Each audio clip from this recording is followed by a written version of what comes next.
Bon, on est à un mois, voire plus de la première vidéo, et je vais vous dire pourquoi j'ai pas sorti de vidéo, qu'est-ce que j'ai fait, et surtout les erreurs à ne pas faire surtout, parce que là, en 2 jours, en 3 jours, j'ai fait des erreurs de fou, mais bon, c'est pas grave, ça me fait perdre du temps, mais bon, on s'en fout.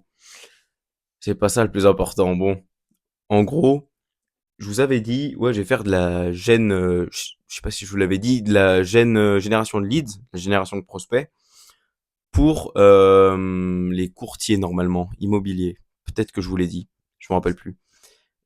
Pour les courtiers en immobilier. Après, je me rends compte que, en fait, en plus de facturer en high ticket, il y a des frais variables que les mecs ils doivent payer tous les jours en pub, de 60 euros. Donc je me dis, pour un premier service en B2B, je vais pas aller commencer à aller en high ticket, même si bon, je vous expliquerai peut-être pas dans cette vidéo, je pense pas, mais ma méthode du coup pour avoir des clients, je me dis ouais, je vais pas aller facturer 2K plus 60 euros de frais variables par jour en publicité. Du coup, je commence à m'intéresser aux automatisations IA parce que c'est ça véritablement ce que je voulais faire au début. Du coup, je regarde et je me dis, ah ouais, pour les cuisinistes, c'est pas mal ça. Je vais faire pour les cuisinistes. Je me la tue sans rigoler. J'ai commencé la semaine dernière, je me la tue, sans rigoler, je pense que je suis à 8 heures de travail, sachant, écoutez, hein, c'est pas réellement se la tuer, hein, mais sachant que ça faisait un mois que j'avais rien foutu. Du coup, je me le prends violent le rythme. Je commence, mon cerveau il sature, il fait chaud. Là, j'ai chaud de fou. Il y a pas de clim, il y a rien, j'ai chaud de fou. Je commence à saturer, je me dis ouais, ouais c'est mort, c'est bizarre et tout ça. Et là, je finis, je demande à ChatGPT quelle partie en gros c'était un système pour faire gagner du temps et améliorer le taux de conversion. Un bon système, hein, un système vraiment pertinent que je pouvais vendre par la suite en système complet à 1200K de MRR. Ouais, 1200K. 1200 de MRR, un truc assez cool.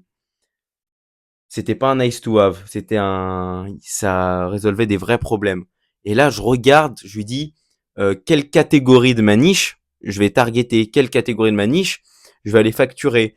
Est-ce que je vais facturer l'indépendant qui pose des cuisines ou je vais aller facturer la franchise? Bon, on sait très bien qu'il faut facturer entre les deux. Il me dit d'aller facturer les PME. Je lui dis, ok, parfait. Il y a combien de PME? Il me dit dans la francophonie, hein, Canada, Suisse, il me dit qu'il y a 200. Il me dit il y a 200 en 2 jours, le tour de la niche, il est fini. Pour savoir, pour une bonne niche, il faut au moins qu'il y ait 3000, au moins 3000, je pense. 3000 personnes pour que ça soit une bonne niche. En fait, je fais que des erreurs d'inattention, c'est un truc de fou, vous verrez.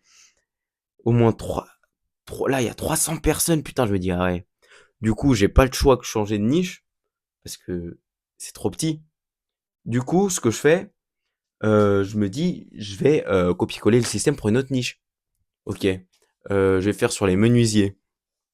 J'ai changé 30 000 fois de niche, ça faut pas le faire. Je vous dirai un petit peu ce que j'ai appris des erreurs et ce que vous devez pas faire, mais ça aussi changer de niche. Je me dis, ouais ben je vais copier-coller ce système sur d'autres métiers du manuel. Je me dis menuisier, il passe bien. Donc menuisier, je fais le système et tout ça. Et là, je commence à appeler des gens. Autre erreur, j'ai d'abord fait le système, puis après j'ai appelé pour savoir si c'était bien pour leur niche. Parce que en gros, ce qu'il faut faire, c'est toujours appeler les personnes de leur niche pour savoir si ça résout un vrai problème ou si c'est un truc qui est cool à voir mais qui est pas essentiel. Je les appelle, ils me disent oui, oui, non, nous on en a pas forcément, on en a pas besoin, on en a pas besoin, on en a pas besoin, ça nous intéresse pas, on perd pas plus de temps que ça, nous on perd du temps sur les devis. Et je me dis, putain, encore une erreur, encore du temps perdu. Du temps perdu pour rien. Parce que j'ai fait des erreurs.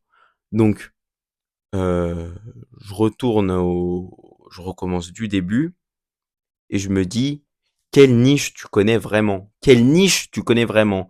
Est-ce qu'il y a une niche où t'es familiarisé avec cette niche? Va pas pour l'appât du gain, on s'en fout parce que l'argent, je sais que je vais l'avoir à un moment ou à un autre. C'est qu'une question de temps. C'est même pas une question de compétence ou quoi que ce soit. C'est qu'une question de temps.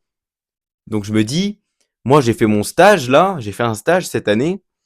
dans une agence immobilière et ma tutrice, elle était, elle gérait toute la partie gestion locative.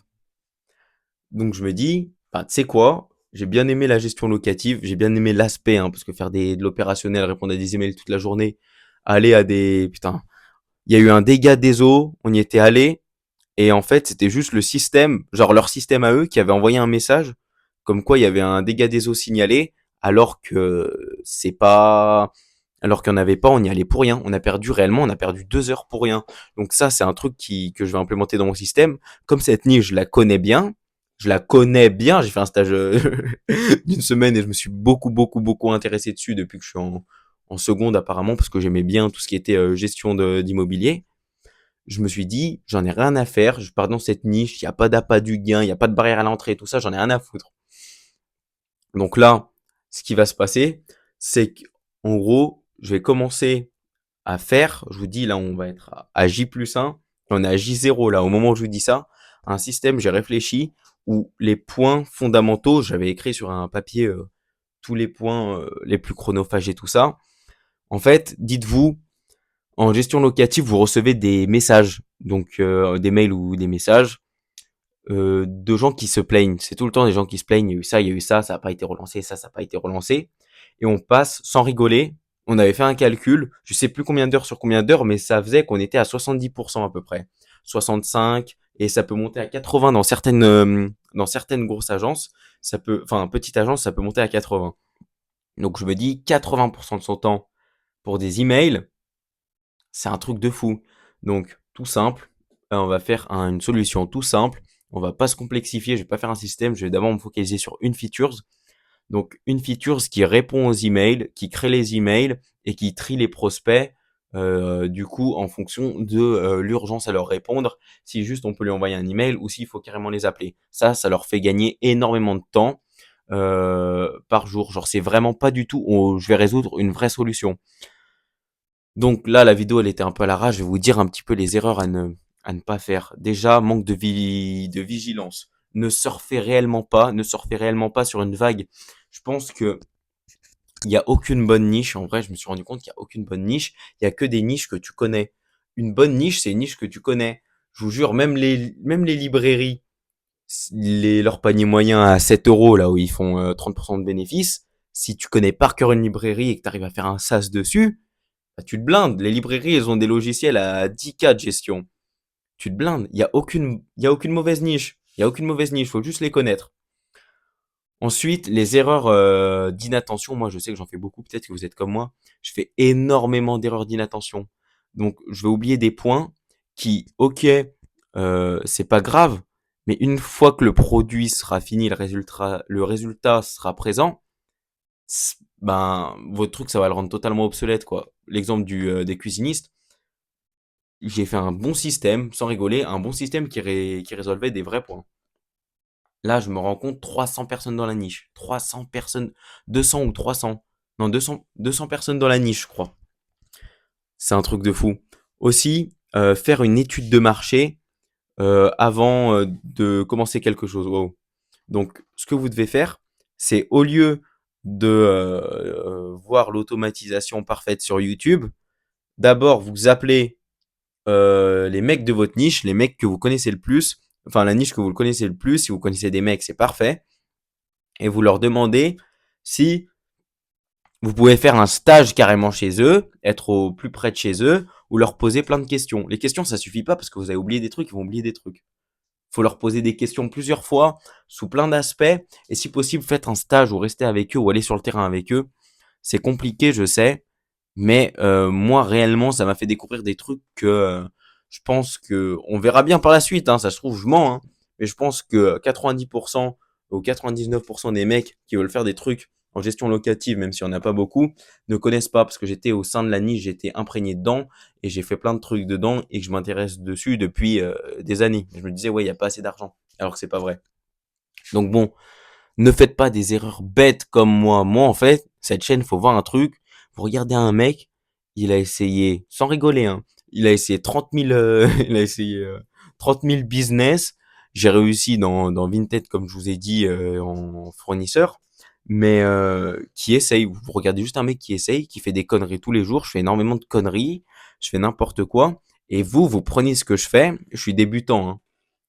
Je suis totalement débutant dans ce milieu. Vous prenez ce que je fais et vous faites pas comme moi cette chaîne. Cette chaîne, je ne vous enseigne rien par la parole, je vous enseigne par le contre-exemple. Tout ce que je fais, vous le faites pas. C'est tout pour l'instant. Après, peut-être qu'on verra. On verra ce qu'on fait, mais bon.